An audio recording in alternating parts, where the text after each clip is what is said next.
Well, pictures have been posted on the internet for the first time, apparently showing recent fighting in the Syrian city of RASTAN.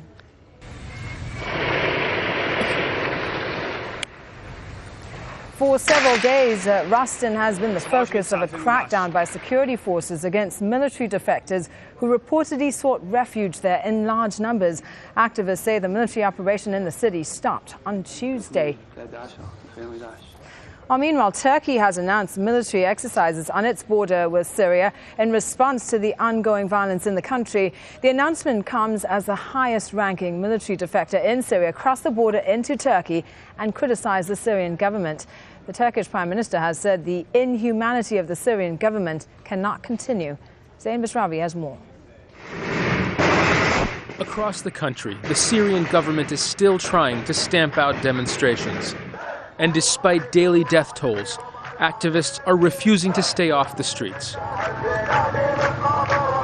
The extreme violence has caused cracks in the government, and President Bashar al-Assad's attempts to muffle the voice of his people hasn't gone exactly to plan. On Tuesday, a high-ranking Syrian army defector fled to neighboring Turkey. Colonel Riyad al-Assad heads the so-called Syrian Free Army. He says he's working to bring down what he calls a monstrous regime. They are responding to protests in the streets with the demolition of homes, mosques, the killing of innocent people, a monstrous regime in the literal sense. We haven't seen this type of killing and intimidation the Syrian regime has carried out since the Middle Ages. And the continued violence has sparked a strong diplomatic response. Turkey announced military exercises near the Syrian border, and Prime Minister Recep Tayyip Erdogan said that sanctions are on the way. We cannot remain indifferent for any longer to what is happening in Syria. These deaths are the result of attacks on innocent, defenseless people. Protests in Syria are into their 8th month, and neither side is showing signs of backing down. Daily demonstrations paint a picture of resilient masses, but the Syrian people are desperate for help. And they say the only solution now is for the international community to get involved. Zein Basravi, Al Jazeera. Well, China and Russia have vetoed a UN Security Council resolution condemning Syria's crackdown against protesters. The draft threatens sanctions unless the violence stops immediately. The vetoes have infuriated some Western powers. Kristen Salumi has the details from the United Nations. After months of wrangling, a UN Security Council resolution on Syria proposed by European Council members was vetoed by Russia and China.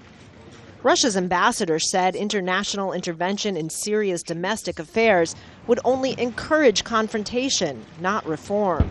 He pointed to Libya, where he said Western powers had overstepped the Council's mandate of protecting civilians. But what we see is the policy of regime change and the policy of enticing the opposition, the policy of telling the opposition and everybody, diplomats, we are not going to talk to the government, you should not talk to the government, you should continue their thing, and we believe this is very dangerous. The French called it a political move on Russia's part, ignoring ongoing human rights offenses by the Assad government. Our objective is simple, and it remains simple. We must cease the brutal crackdown from the Syrian authorities against its own people. We're calling legitimately to exercise their most fundamental rights, allowing thus, in a context free of violence and intimidation, for the emergence of a political process that is inclusive and that is brought forth by and for the Syrians. The draft resolution did not include sanctions or an arms embargo, all dropped by the Europeans in an attempt to win the support of Russia and other council members. The United States, which also supported the draft, questioned Russia's motives. Let there be no doubt. This is not about military intervention. This is not about Libya. That is a cheap ruse by those who would rather sell arms to the Syrian regime than stand with the Syrian people. The Syrian ambassador accused the U.S. of meddling in Syria to advance Israel's aims, prompting the American delegation to walk out. Russia and China offered their own draft resolution addressing the ongoing violence in Syria, but European members of the Council say they've made as many concessions as they are willing to make. Considering 4 other members of the Council abstained from the vote, it was a resounding defeat, and future international action appears unlikely. Kristen Salumi, Al Jazeera, the United Nations. Well, joining us to discuss this now is David Schenker. He's a director for the program on Arab politics at the Washington Institute for Near East Studies in Washington, D.C. Thanks very much for speaking to us. So do you agree with Susan Rice, who said the opposition to the UN resolution was a cheap ruse by those who would rather sell arms to Syria? Well, I think that there's a valid point there. Russia had lost about $4 billion in arms sales to Gaddafi's Libya when Gaddafi was toppled.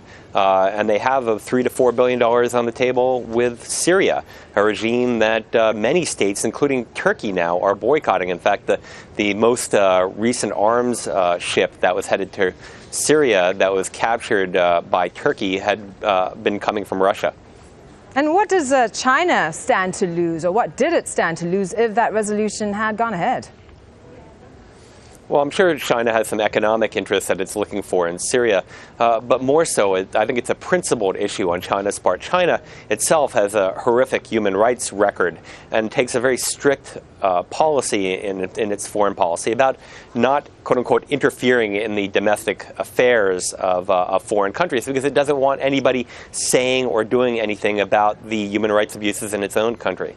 By vetoing the resolution, are Russia and China condoning how the Syrian government is cracking down on dissent? Well, I think in effect they are. They are not taking any action on it. And if you look at actually the text of the resolution that they vetoed, it was about human rights.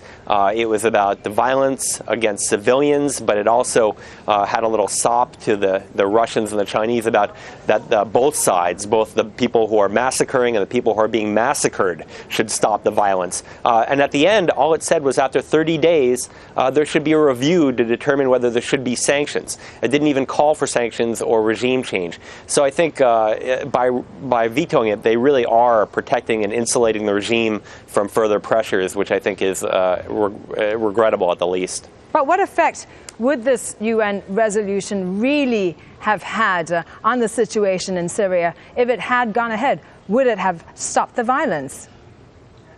No, of course not. This is a regime that understands that the only way it can stay in power is to brutally suppress the Syrian people, using every means possible and every atrocity. So I don't think it will stop them. But what it would do is, one, provide some moral support from the international community to the Syrians who are putting their life on the line every day with nonviolent protests, essentially, to topple this regime.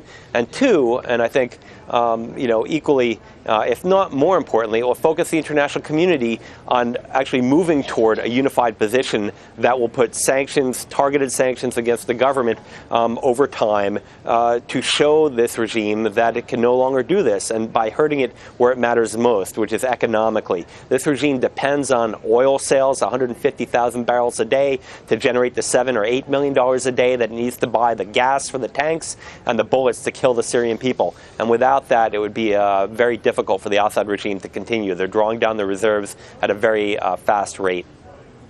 Okay, and at this point, international action, concerted action against Syria, seemingly very unlikely. David Schenker, thank you very much for your time.